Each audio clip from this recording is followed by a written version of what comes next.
Hello friends welcome वर्तमान आम आलोचना करने जाऊे भारतीय राजनीतिर गोटे गुरुत्वपूर्ण व्यक्तित्व विषय रेजिया सुल्ताना।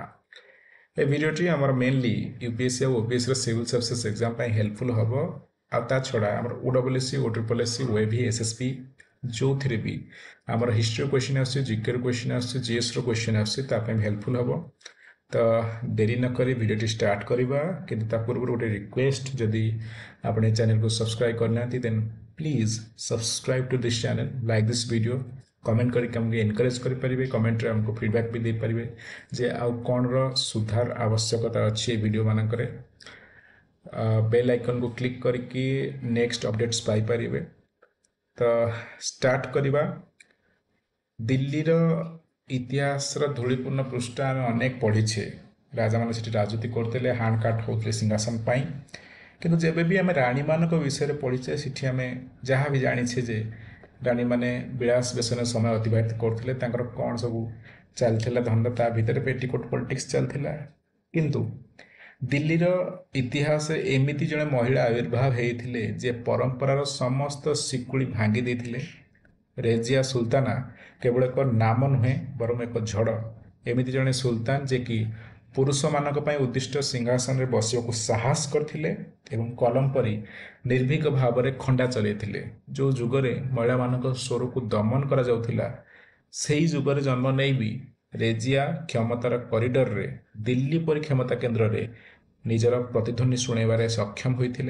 यह भारतर प्रथम तथा अंतिम महिला सुल्तान को कहानी एक कहानी साहस एक कहानी राजनीतिर एक कहानी अनेक ट्विस्ट ऑफ टर्न्स एक कहानी अनेक भाग्य सहित दुर्भाग्यर आम आलोचना करने को जाऊे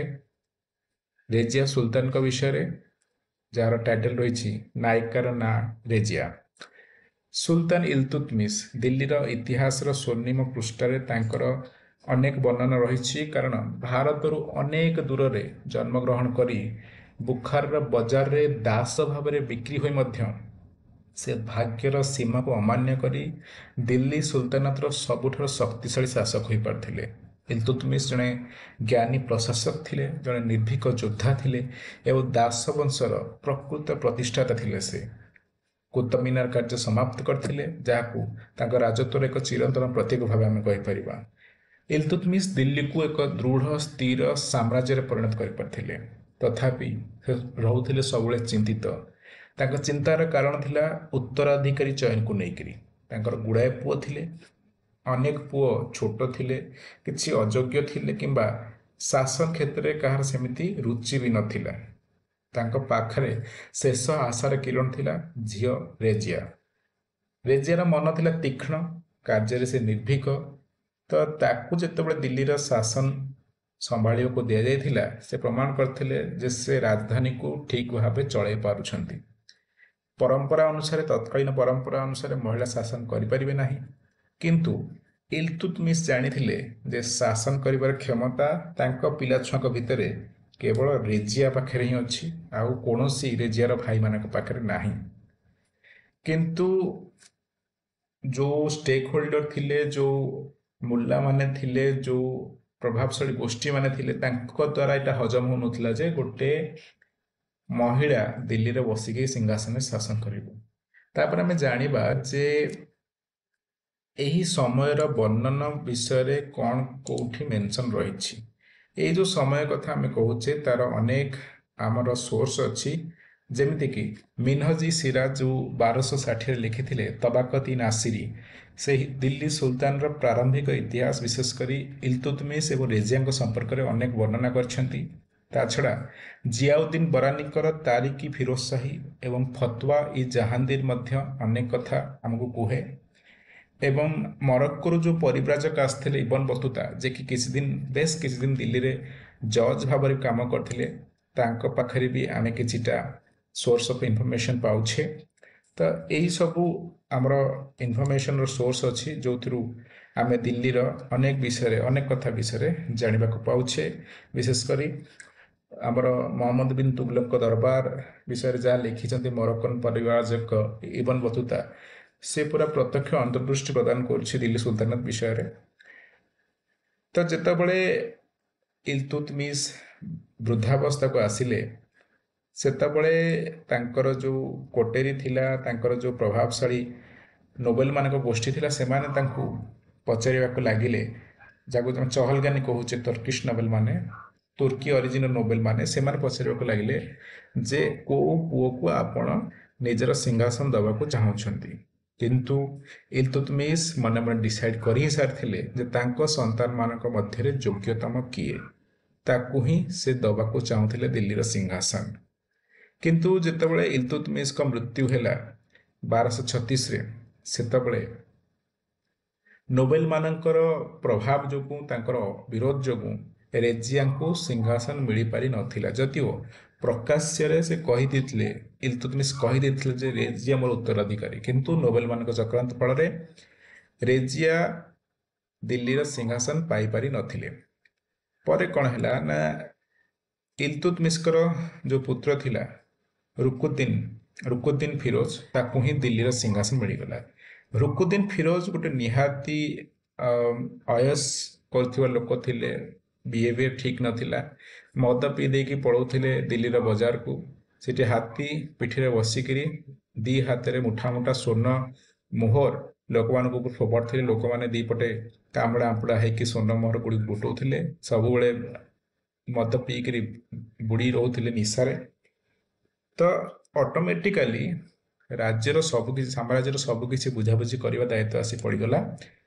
ଶାହା ତୁର୍କାନ ପାଖରେ। ତ ଯେଉଁ କାରଣ ପାଇଁ ରେଜିଆଙ୍କୁ ବିରୋଧ କରୁଥିଲେ ନୋବେଲ ମାନେ, ଏବେ ସେଇ କାରଣ ହେଲା, ଅର୍ଥାତ୍ ଜଣେ ମହିଳା ହିଁ କ୍ଷମତାର କେନ୍ଦ୍ରରେ ରହିଗଲେ, ସେ ହେଉଛନ୍ତି ଶାହା ତୁର୍କାନ। ଶାହା ତୁର୍କାନ ଯିଏକି ଫିରୋଜର ମା ଥିଲେ, ଅର୍ଥାତ୍ ଏବେ ଯିଏ ଦିଲ୍ଲୀର ରାଜା ରୁକୁଦ୍ଦିନ ଫିରୋଜ, ତାର ମା ଥିଲେ ଶାହା ତୁର୍କାନ। ସେ ଜଣେ କନକୁବାଇନ ଥିଲେ, ଅର୍ଥାତ୍ ଯାହାକୁ ଉପପତ୍ନୀ କୁହାଯାଏ, ରକ୍ଷିତା କୁହାଯାଏ। ଇଲତୁତମିଶଙ୍କର ଜଣେ ରକ୍ଷିତା ଥିଲେ ଶାହା ତୁର୍କାନ। ଶାହା ତୁର୍କାନର ପୁଅ ଥିଲେ ଫିରୋଜ। ତ ଯେତେବେଳେ ଫିରୋଜ 1236ରେ ସିଂହାସନ ପାଇଲେ, ବା ତାଙ୍କର କୌଣସି ରୁଚି ନଥିଲା ଶାସନ କରିବାରେ, ଶାହା ତୁର୍କାନ ସବୁକିଛି କଣ୍ଟ୍ରୋଲ ନିଜ ହାତକୁ ଆଣିଲେ। ଏବଂ ଯେତେବେଳେ ସେ ହାରାମରେ ଥିଲେ, ହାରାମ ମାନେ ସେଇ ଜାଗା ଯେଉଁଠି ସୁଲତାନଙ୍କର ଗୁଡ଼ାଏ ଉପପତ୍ନୀ ରୁହନ୍ତି, ସୁଲତାନଙ୍କ ଦୟାରେ ସେମାନେ ରୁହନ୍ତି। ତ ଯେତେବେଳେ ଶାହା ତୁର୍କାନ ଆମର ଇଲତୁତମିଶଙ୍କର ହାରାମରେ ଥିଲା, ସେତେବେଳେ ତା ପ୍ରତି ଯେଉଁ ଅତ୍ୟାଚାର ଯେଉଁମାନେ କରିଥିଲେ, ସିଏ ଏବେ ଫ୍ୟୁରିୟସ୍ ହେଇକିରି ସବୁକିଛି ନିଜ କଣ୍ଟ୍ରୋଲ ନେଇକି ସେଠି କାଣ୍ଡ କାରନାମା କରିବା ଆରମ୍ଭ କରିଦେଲା। ତାର ଆରୋଗାନ୍ସ ବଢ଼ି ବଢ଼ି ଚାଲିଥିଲା ଏବଂ ରେଜିଆକୁ ମଧ୍ୟ ସେ ବହୁତ ହଇରାଣ କଲା। ତ ରେଜିଆ ଏବଂ ଅନ୍ୟମାନେ, ଦିଲ୍ଲୀର ନୋବେଲ ମାନେ, ଟର୍କିଶ ନୋବେଲ ମାନେ, ଦିଲ୍ଲୀର ପ୍ରଜାମାନେ, ଏମାନେ ଭୀଷଣ ଭାବେ ବିରକ୍ତ ହୋଇଥିଲେ ଫିରୋଜ ପ୍ରତି ଏବଂ ଶାହା ତୁର୍କାନ ପ୍ରତି। ଏବଂ ଏକଥା ଯେତେବେଳେ ଫିରୋଜକୁ ବାହାରକୁ ଯିବା ପଡ଼ିଲା ବିଦ୍ରୋହ ଦମନ ପାଇଁ, ସେତେବେଳେ ଦିଲ୍ଲୀର ପ୍ରଜାମାନଙ୍କ ସହଯୋଗରେ ରେଜିଆ ଦିଲ୍ଲୀକୁ ନିଜ ଅଣ୍ଡରକୁ ନେଇ ଆସିଲା, ସିଂହାସନକୁ, ଅଫିସକୁ ନିଜ ଅଣ୍ଡରକୁ ନେଇ ଆସିଲା। ତ ନିଜ ଅଣ୍ଡରକୁ ଆଣିବା ପରେ ରେଜିଆ ଯେତେବେଳେ ସିଂହାସନ ଆରୋହଣ କରିବାକୁ ଚାହିଁଲା, ସେତେବେଳେ ଟର୍କିଶ ନୋବେଲ ମାନେ, ଯାହାକୁ ଚାଲିସା କହୁଛେ, ଚାଲିସା ମାନେ ଗ୍ରୁପ ଅଫ୍ 40, ସେମାନେ ବିରୋଧ କଲେ, କହିଲେ ନାଇଁ ନାଇଁ, ତମେ ଜଣେ ମହିଳା, ତମେ ସିଂହାସନ ବସିପାରିବନି। ତ ସେତେବେଳେ ରେଜିଆ କହିଲେ, ମୋତେ ଗୋଟିଏ ଚାନ୍ସ ଦିଅ, ମୋତେ କିଛି ଟାଇମ୍ ଦିଅ, ଦେଖ ମୁଁ ଶାସନକୁ ଠିକ ଭାବେ ଚଳେଇ ପାରୁଛି ନା ନାହିଁ। ତ ଶେଷରେ ରାଜି ହେଇଥିଲେ ଆମର ନୋବେଲ ମାନେ, କହିଲେ ଠିକ ଅଛି, କିଛି ଦିନ ଟାଇମ୍ ଦିଆହେଉଛି, ଆମେ ଦେଖିବୁ ତମେ କେମିତି ଚଳଉଛ। ତ ସେତେବେଳେ ମହିଳାମାନେ ଯୁଦ୍ଧ କରିବାର ଗୋଟେ ଦିଟା ନଜିର ଯଦିଓ ଥିଲା, ଯେମିତିକି ଆରବରେ କିଛି ଅଞ୍ଚଳରେ ମହିଳାମାନେ ଯୁଦ୍ଧ କରିବାର ଅଳ୍ପ କିଛିଟା ଉଦାହରଣ ରହିଥିଲା, କିନ୍ତୁ ମହିଳା ଗୋଟେ ସିଂହାସନରେ ବସି ଶାସନ କରିବା, ଏଇ ବ୍ୟବସ୍ଥାଟା କେବେ ବି ଇସଲାମିକ ୱାର୍ଲଡରେ ନଥିଲା। ଏଇଠି ପ୍ରଥମ ଥର ପାଇଁ ଦେଖିବାକୁ ମିଳିଲା। ରେଜିଆ ନିଶ୍ଚିତ ଭାବରେ ଗୋଟେ ଶକ୍ତିଶାଳୀ, ଦୃଢ଼ ଇଚ୍ଛା ଶକ୍ତି ସମ୍ପନ୍ନ ମହିଳା ଥିଲେ। ସେ ଦିଲ୍ଲୀରେ ଶାସନ କରୁ କରୁ ସବୁକିଛି କଣ୍ଟ୍ରୋଲ ନିଜ ହାତକୁ ନେବାକୁ ଲାଗିଲେ। ନିଜେ ଯାଇକି ଯୁଦ୍ଧ କରୁଥିଲେ, ନିଜେ ଯାଇକି ଯେଉଁଠି ବିଦ୍ରୋହ ହେଉଥିଲା ଦମନ ନିଜେ କରୁଥିଲେ। କିଛି ଦିନ ପରେ ସେ କ'ଣ କଲେ ନା, ନିଜ ନାଁରେ କଏନ୍ ଇସ୍ୟୁ କରିବା ଷ୍ଟାର୍ଟ କରିଥିଲେ। ସେ କଏନ୍ରେ 2ଟା କଥା ସେ ଲେଖୁଥିଲେ, ସୁଲତାନ-ଇ ଆଜମ, ସୁଲତାନ-ଇ-ମୋଜାମ। ସୁଲତାନ-ଇ-ଆଜମ ମାନେ ଦ ଗ୍ରେଟେଷ୍ଟ ସୁଲତାନ, ଯାହାକୁ ସୁପ୍ରିମ ଲିଡର ବି ଆମେ କହିପାରିବା, ସୁପ୍ରିମ ରୁଲର କହିପାରିବା। ଏଇଟା ଶାହଜାହାନଙ୍କ ପାଇଁ ଲେଖାଯାଉଥିଲା। ଆଉ ସୁଲତାନ-ଇ-ମୋଜାମ ସେ ନିଜ ପାଇଁ ଲେଖୁଥିଲେ, ଅର୍ଥାତ୍ ଦ ଏକ୍ସାଲ୍ଟେଡ ସୁଲତାନ, ମାନେ ସବୁଠାରୁ ସମ୍ମାନିତ ସୁଲତାନ, ଏଇଟା ସେ ନିଜ ପାଇଁ ଲେଖୁଥିଲେ। ଗୋଟେ ବାକ୍ୟ ବା ଗୋଟେ ଶବ୍ଦ ସେ ଲେଖୁଥିଲେ ଇଲତୁତମିଶଙ୍କ ପାଇଁ, ଆଉ ଗୋଟେ ନିଜ ପାଇଁ, ଅର୍ଥାତ୍ ନିଜ ନାଁରେ ସେ କଏନ୍ ଇସ୍ୟୁ କରିବା ଆରମ୍ଭ କରିଦେଲେ। ଏବଂ ତାଙ୍କର ଗୋଟେ କୋଟେରୀ ସହିତ ସିଏ ସବୁକିଛି ଡିସିସନ୍ ନେବା ଆରମ୍ଭ କରିଦେଲେ। आंकु नोबेल मान को साइडलाइन करके अल्प किसी जनरल अल्प किसी ट्रस्टेड लोक मान द्वारा से शासन कार्य आरंभ करने को लगिले एवं यही कथा देखिकी अनेक नोबेल विरोध करने को लगिले एवं षड्यंत्र करने को लगिले जदिओ रेजिया सबुबले पुरुष राजा मान परी बाहर को शक्त देखे होते निजे जाकि लड़ाई करते बहुत स्ट्रंग पर्सनालीटी देखते किंतु भितर भितर से मध्य पुरुष सानिध्य व्यग्र होते विशेषकर आमर इथियोपिया आज जो इथियोपिया अच्छी सिठू गोटे स्लेव आसला ना थिला जमालुद्दीन याकुट से भीषण भाव रेजिया को प्रभावित करते शुणा जाए भितर अफेयर कथा हाटरे पड़ी दांडरे गड़ुला तो लोक मैंने भी नहीं छी छाकर करने आरंभ करते अर्थात राणीकर एवं जन दास जे कि जमालुद्दीन याकुट भितर संपर्क को नहीं दिल्ली कॉरिडोर रे चर्चा आरंभ हो गला एवं चर्चार कारण या जे जमालुद्दीन याकुत को स्टेबल रो मास्टर भावे अर्थात आमिरी आखुर भावे से अपॉइंटमेंट देते अर्थात पूरा घोड़ाशाल से ही देखारेखा करते गोटे प्रकार नोबेल माने जो काम करते गोटे दास को सही काम करा दिखाई तो परवर्ती समय रे लोक मैंने असंतुष्ट होबार लगिले एमती भी लोक मैंने सही पार नथिले अनेक पावरफुल लोक सही पार नथिले जे गोटे सिंहासन गोटे महिला बसची एवं तापर तार कैरेक्टर असोसिनेशन स्टार्ट हो गला तो आम मैप देखिपे हर्न ऑफ आफ्रिकार ये अंचल इथियोपिया अच्छी इथियोपिया आज राजधानी हूँ आडिस अबाबा तो यही इथियोपिया से आसते याकुट जमालुद्दीन याकुट स्लेव होके आसते एवं से रेजिया को बहुत क्लोज हो पारे हाउएवर तो जितेबाला एक जाइए पंजाब रिजन को रेजिया गोटे विद्रोह दमन से तर्किश नोबेल माने भटिंडार गवर्नर आल्टोनिया को हाथ करके निज पट को लेकर रेजिया को सीटी बंदी करेले तो यही घटना समय चेन ऑफ इवेंट्स रे याकुट को हत्या कराइला एवं वर्तमान आल्टोनिया जे कि गवर्नर थिले भटिंडार सी रेजिया को बंदी कर रखिथिले ठीक अच्छी तो रेजिया बहुत सार्प माइंडेड थिले तो जितेबाला रेजिया देखले जे इठू बंदी परिस्थिति मुकुड़ा संभव नुहे से आल्टोनिया अर्थात जो भटिंडार गवर्नर थिले तांको गोटे ऑफर देले जे तमे मते इठू मुकुड़े दियो तुम कथा बुझी तुमको बड़ पोजिशन देवी आल्टोनिया निश्चित भाव में ये सन्देह प्रकाश करते कि कौन भरोसा अच्छे जे तुम इठू मुकुड़ा पर मो विरुद्ध एक्शन न नब तो रेजिया फाइनाली जो चाल खेलिले कहले जे ठीक अच्छे ताले मु तुमको मैरिज करने को राजी तो रेजिया आल्टोनिया को मैरिज कले एवं ता सहित मिसिकी दिल्ली आक्रमण करने को बाहर तो दीजन जाक दिल्ली को आक्रमण करने को बाहर आगुरी दिल्ली फिल्डिंग सेट होता से बहुत सहजरे परास्त होते एवं आमर आल्टोनिया को जे कि भटिंडार गवर्नर थिला एवं वर्तमान फिरोज आमर रेजिया पति थिला ताकू मारी दिगला युद्ध क्षेत्र में युद्ध क्षेत्र गोटे घोड़ा साहाଯ୍य दिल्ली रू छाड़ी पलाउला बेले दिल्ली उपकंठरे गोटे कहुए जे गोटे ग्रुप ऑफ फार्मर्स थिला माने किसी कृषक माने तांको पीछा कले एवं तांको सुना गहना ये सब चक्कर हत्या करते रेजिया एक्जाक्टली हत्या केमिति होइछि तार ऊपर क्लारिटी नाही ए पर्यंत वर्तमान आम देखिपे दिल्ली दीटा टॉम देखिपे समाधि देखिपे द्वितीय समाधि कहार आम जाने किंतु आ भर गोटे समाधि हूँ रेजिया सुल्तान आम देखी दिल्ली में जो मैंने शासन करते सुंदर सुंदर सब समाधि अच्छी किंतु देखु केते साधारण भाव में दिल्ली प्रथम तथा एकमात्र महिला सुल्तान समाधि रही मोस्ट लाइकली जो आखपाखर लोक कहते ये जो द्वितीय समाधि बोधे रेजिया भौणी सेजियांकर तो ये थिला रेजिया सुल्तान को कहानी ये कहानी रे अनेक किछि थिला आमर साहस थिला आमर धैर्य थिला आमर प्रतारणा थिला अनेक ट्विस्ट थिला अनेक टर्न थिला नायिकार ना रेजिया यही सहित ये टर्म पाखे शेष होछि आमे वर्तमान रेजिया सुल्तान को पीरियड को लेकर किछिटा एमसीक्यू डिस्कस करनबा प्रथम क्वेश्चन होछि who was Razia Sultan's father बहुत इजी क्वेश्चन किए रेजिया बापा थिले कुतुबुद्दीन ऐबक अलाउद्दीन खिलजी शामसुद्दीन इल्तुतमिश ना रुकुद्दीन फिरोज तार भाई थिले अलाउद्दीन खिलजी तो नुह से खिलजी डायनेस्टी कुतुबुद्दीन आइबक होती दासवंशर फाउंडर शामसुद्दीन इल्तुतमिश जहाँ जी कुतुबुद्दीन आइबक दास थे सिंहासन पाखक आसला तो से ही हूँ शामसुद्दीन इल्तुतमिश फादर। परवर्ती question Razia Sultana was the first dash regia Sultana कौन किपर भाई प्रथम थिले प्रथम हिंदू रूलर दिल्ली ना प्रथम फीमेल मुस्लिम ruler south Asia Bengal queen ना मोगल एम्पायर मुगल साम्राज्य को लीड करथिबा जड़े महिला। करेक्ट आंसर होची female Muslim ruler of south Asia केवल भारत नुह बा दिल्ली नुह संपूर्ण दक्षिण एशिया रे प्रथम राजत्व करथिबा मुस्लिम महिला थिले से। परवर्ती क्वेश्चन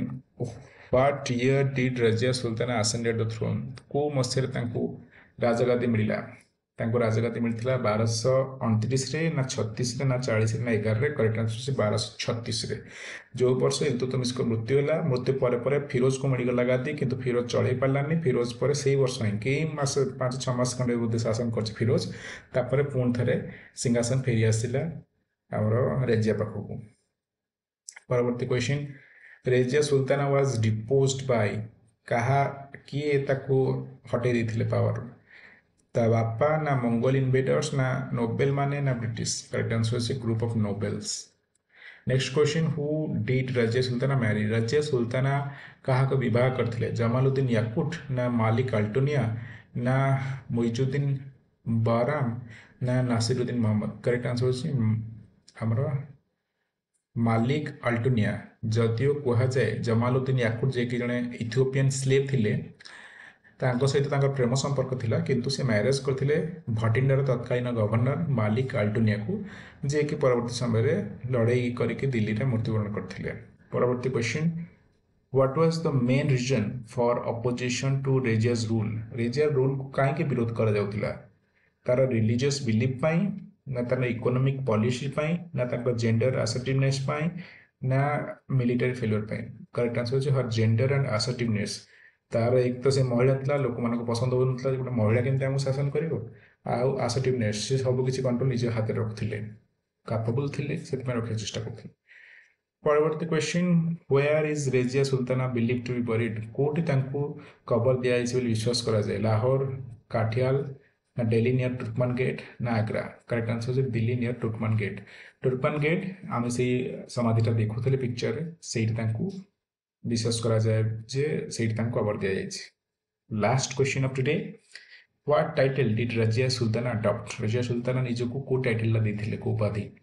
पाटसा बेगम ना जलालुद्दीन रजिया ना सुल्तानी हिंद ना मालिका ई दिल्ली से निजको टाइटल देथिले जलालुद्दीन रजिया। सो ये थिला रेजिया सुल्ताना का विषय रे हमर वीडियो नायिकार ना रेजिया आशा कर वीडियो आपको भल लगी इनफॉर्मेटिव लगी क्वेश्चन प्रैक्टिस करके कॉन्फिडेंस आसो तो बर्तमान देखी जे पूर्व आउ रिक्वेस्ट चैनल को लाइक कर दिंतु ए वीडियो को लाइक कर दिंतु कमेंट देके आमको फीडबैक दिंतु जे कौन भल लगी कौन भल न लगुच सब्सक्राइब कर डेफिनेटली बेल आइकन क्लिक करके नेक्स्ट अपडेट वेट करूँ बर्तमान देखी धन्यवाद।